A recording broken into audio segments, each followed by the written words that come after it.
Obukiiko obwenjawulo mu kikolo gwanga olukulu buli mu kukwasaganya ensonga ya mbalira y'omwaka ogujja ogwa 2021 era ebitongole awamu n'eminisitule ez'enjawulo zanjula ensimbi ze byetaaga okuweebwa okusobozesa eggwanga okugenda mu maaso. Minisitule y'ebyenjigiriza n'ebyemizannyo nayo era eraze okutya nga bwe waliwo emirimu egigenda okuziŋŋama singa tebaweebwa nsimbi zeetaagisa. Bano bagamba nti enteekateeka ez'enjawulo minisitule ze yatandikako zaakulekerawo okuvujjirirwa ensimbi okutandika n'omwaka ogujja era nti nga Parliament esaanidde okubawa ensimbi ezimala emirimu gino gireme kukonziba awamu n'enteekateeka endala. Bino byanjuddwa minisitule y'ebyenjigiriza n'ebyemizannyo Janet Kataha Museveni.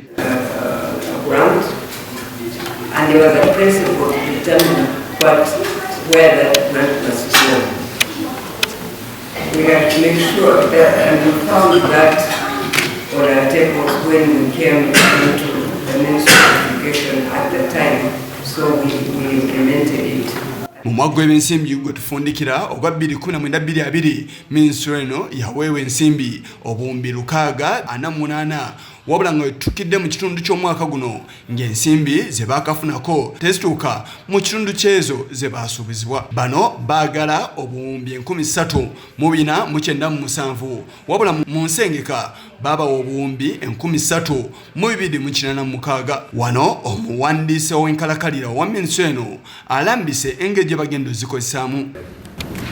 And the Uganda Teacher School Effectiveness Project. They are closing this financial year. Of the projected budget for the education and sports sector, 1.810 trillion, representing 55% is wage. 963.66 billion is non-wage. 307 billion is government of Uganda development.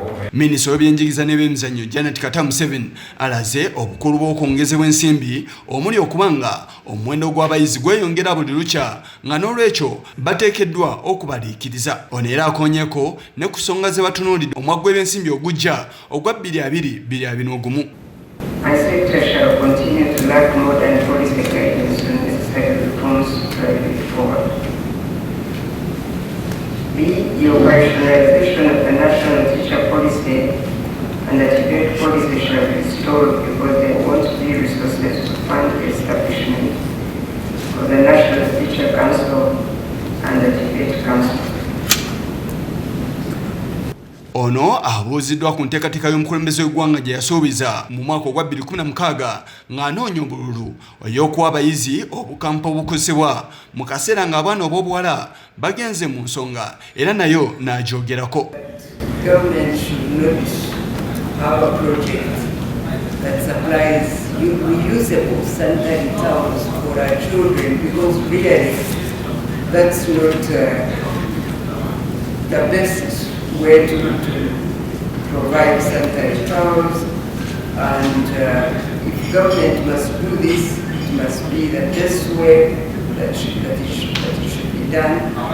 And so even if it takes some time, it's better that we find an investment that will start this project. Buli kintu kiba n'ekizibu era ensonga y'emu eno etuukidde ne mu minisitule y'ebyenjigiriza era nga wano omukulembeze w'eggwanga asobodde okwanja okumukusoomozebwa kwe bayina. Implementation of the new lower secondary curriculum across the country may be affected. The operationalization of the 6 secondary schools that shall be completed out of the 117 may be stalled. Inability to roll out the early grade reading methodology to the 27 districts that do not have it yet. Embalire eno eri mu kubagibwa yakuyisibwa mu mwezi ogw'omukaaga omwaka guno. Yisa Kigongo ku lwa Channel 44 Oluggulo.